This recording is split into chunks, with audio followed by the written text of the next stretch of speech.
everyone. I'm Donna Bush with your CIG television news brief on this Monday. I'm very excited to announce the introduction of a new direct airline service between two beautiful and vibrant Caribbean destinations, the Cayman Islands and Barbados. The big announcement at Monday's Ministry of Tourism and Ports press briefing. The national airline, Cayman Airways, will begin direct flights to Barbados on October 18th. Minister Bryan says the flights are part of the broader route diversification strategy that's all aimed at expanding global connectivity and maximizing the Cayman Airways fleet.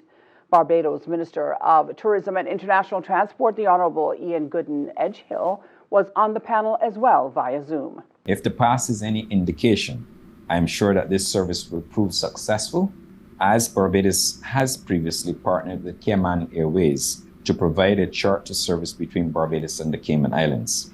We have studied those successful charters, and they have been the backbone of the establishment of this service beginning later this year.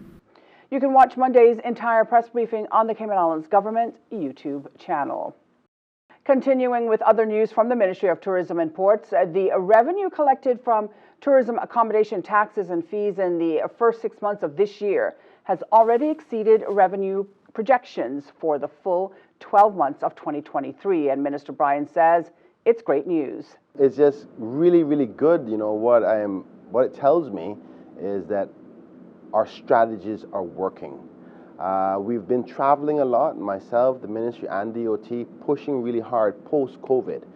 And I think people are starting to see the results of those efforts because they were strategic. We had to get the message out. It also tells us that we're still in high demand. People are still willing to pay premium price for the Cayman Islands. So I'm excited, I'm glad. It's also necessary from a revenue perspective for the country to have this excess monies to deal with the other issues that we're facing. So I'm glad that I can do my part as minister for the rest of the PAC administration to say I'm bringing in more than projected so we can do other things. Based on the current trend, the ministry expects to surpass revenues collected in 2019, which was the highest year on record. The number of stayover visitors to the Cayman Islands increased over 2019. Now, officials attribute the impressive growth in part to the successful marketing strategies that are put in place by the Ministry and Department of Tourism, as well as to the unwavering support and commitment from tourism partners and stakeholders.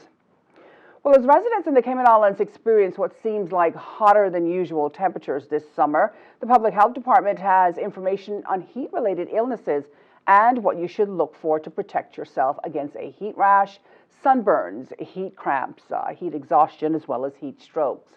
Knowing the signs of these heat-related illnesses and how to treat them is important, whether that is wearing appropriate lightweight, loose-fitting clothing to stay cool, to drinking plenty of fluids, particularly water, to keep hydrated. Now remember to also pace yourself when working outdoors or exercising in a hot environment, and avoid leaving children as well as pets in cars, even with a window cracked open. Now, staying in cool areas, taking cool showers, and placing cool or cold rags on your neck region can also help to cool your body temperatures this summer. Now for a look at tonight's forecast, we can expect partly cloudy skies with a 20% chance of showers. Boaters, please note that seas will be slight to moderate with wave heights of 2 to 4 feet, while the outlook is for an increase in cloudiness and showers from Tuesday afternoon as an upper-level cyclone drifts over the Western Caribbean region. Remember, you can get more details on our local weather conditions online at weather.gov.ky, or you can check out the Weather Services Facebook page. And that ends today's news brief here on CIG Television. I'm Donna Bush, wishing you a safe and, of course, a wonderful night.